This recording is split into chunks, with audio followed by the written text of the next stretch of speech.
10 dias de oração. Famílias fiéis até o fim.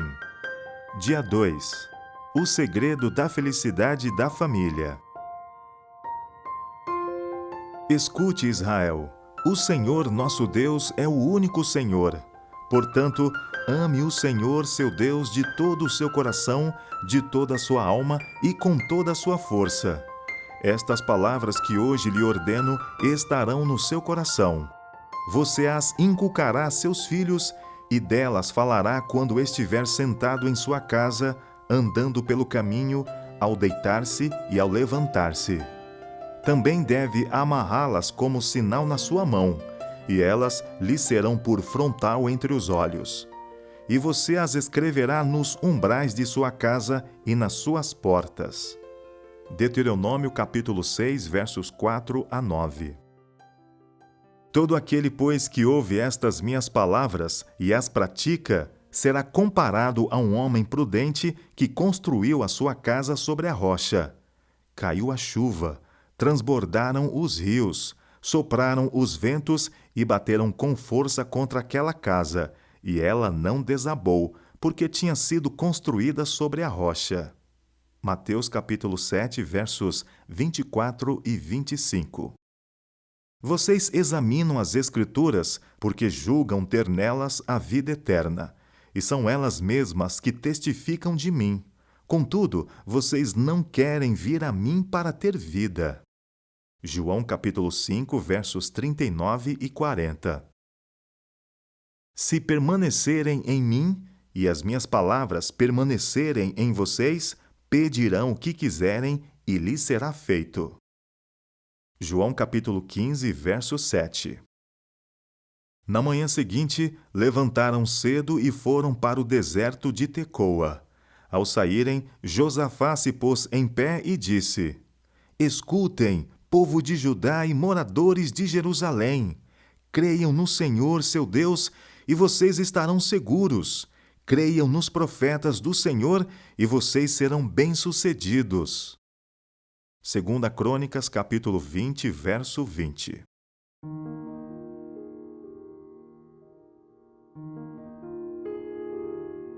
Motivos de oração. Para que nos 10 dias você e sua família tenham mais comunhão com Deus. Por seus 5 familiares. A tragédia de um lar sem oração. Não sei de nada que me cause tão grande tristeza como um lar sem oração. Não me sinto segura em uma casa assim uma noite sequer.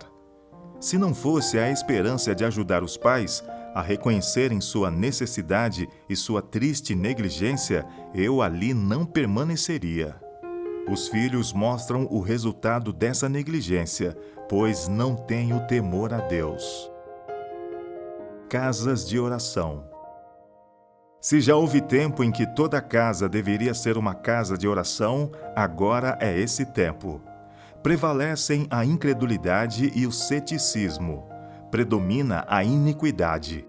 A corrupção entra nas correntes vitais da alma e irrompe na vida a rebelião contra Deus.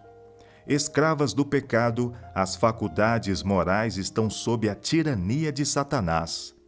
A alma torna-se o joguete de suas tentações, e a menos que se estenda um braço poderoso para salvar, o ser humano passa a ser dirigido pelo arqui-rebelde.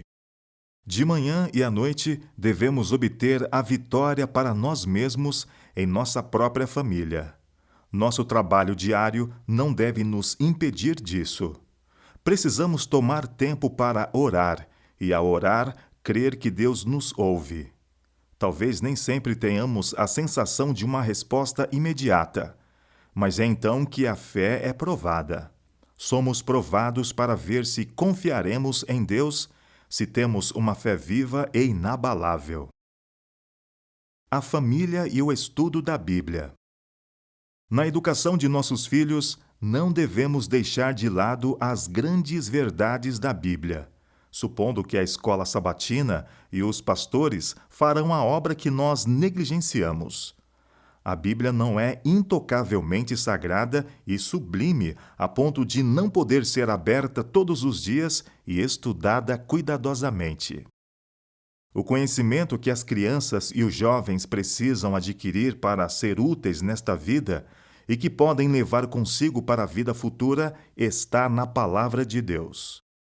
Isso, no entanto, não é incentivado e apresentado diante deles como o conhecimento mais essencial e como aquilo que proporcionará a informação mais correta acerca do verdadeiro Deus e de Jesus Cristo, a quem ele enviou. É necessário que toda família faça da Bíblia seu livro de estudo. Os dizeres de Cristo são ouro puro, isento de toda partícula de escória, a não ser que os homens, com seu entendimento humano, procurem colocá-la ali e fazer com que a mentira pareça parte da verdade. Aos que receberam a falsa interpretação da palavra, quando examinam as Escrituras, com decidido esforço de obter a própria essência da verdade contida nelas, o Espírito Santo abre os olhos de seu entendimento e as verdades da Palavra de Deus lhes são como uma nova revelação.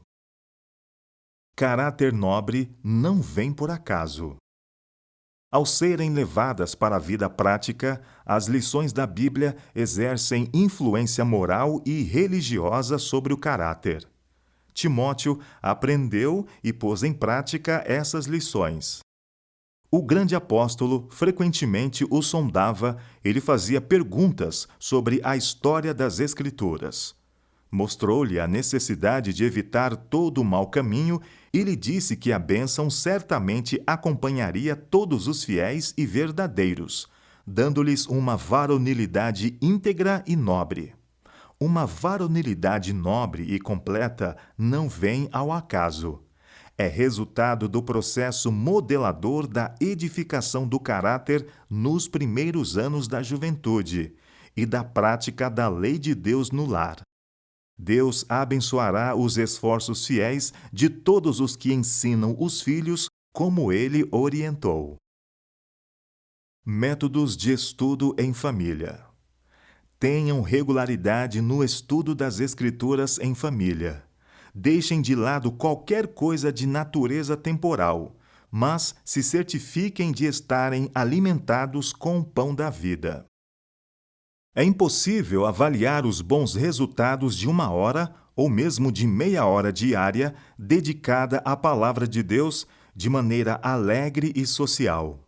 Façam que a Bíblia interprete a si mesma, juntando tudo relativamente a um determinado assunto, o que foi dito em tempos diferentes e sob variadas circunstâncias. Não permitam que o estudo doméstico seja interrompido por causa de visitantes. Se chegarem durante o estudo, convidem as visitas a tomar parte nele. Mostrem que vocês consideram mais importante obter conhecimento da Palavra de Deus do que obter lucros ou prazeres mundanos. As verdades da Palavra de Deus devem ser relacionadas com as coisas da vida consideradas pequenas. Se forem corretamente levadas em consideração, elas animarão a vida comum, dando motivos para a obediência e princípios para a formação de um caráter correto. A natureza revela a grandeza divina. Toda criança pode obter conhecimento das obras da natureza e das páginas da Santa Palavra de Deus, como o fez Jesus. À medida que procurarmos nos familiarizar com nosso Pai Celestial por meio de Sua Palavra, os anjos se aproximarão de nós, nossa mente se fortalecerá, nosso caráter se elevará e se refinará, e nos tornaremos mais semelhantes a nosso Senhor. Ao contemplarmos o que é belo e grandioso na natureza, nossas afeições se dirigirão a Deus. Enquanto o espírito se enche de reverência, a alma é fortalecida ao se pôr em contato com o infinito por meio de suas obras. A comunhão com Deus por meio de oração desenvolve as faculdades mentais e morais, e as energias espirituais se fortalecem ao cultivarmos pensamentos de caráter espiritual. O espírito de profecia e a família. Os livros do espírito de profecia e também os testemunhos devem estar disponíveis em toda a família observadora do sábado. E os irmãos devem conhecer o valor deles e ser fortemente motivados a lê-los. Não foi o plano mais sábio reduzir tanto o preço desses livros e ter em cada igreja somente uma coleção deles. Devem figurar na biblioteca de cada família e ser lidos e relidos. Coloquem-se onde possam ser lidos por muitas pessoas. Formamos o costume de ler livros instrutivos e interessantes com a Bíblia no círculo da família, e nossos filhos ficavam sempre contentes quando assim os entretínhamos. Desse modo, preveníamos o irrequieto desejo de estar fora na rua, com companheiros de sua idade, ao mesmo tempo que cultivávamos neles o gosto pela leitura sadia. Os volumes do Espírito de Profecia devem estar em toda a família e ser lidos em alta voz no círculo familiar. Os testemunhos contêm instruções que servem para todos, tanto pais como filhos.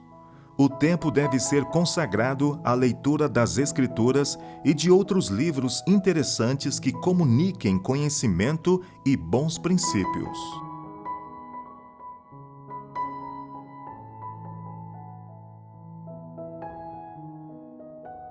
Atividade missionária. Informe a seus 5 familiares que você está orando por eles e pergunte se há algum motivo específico pelo qual eles querem que você ore.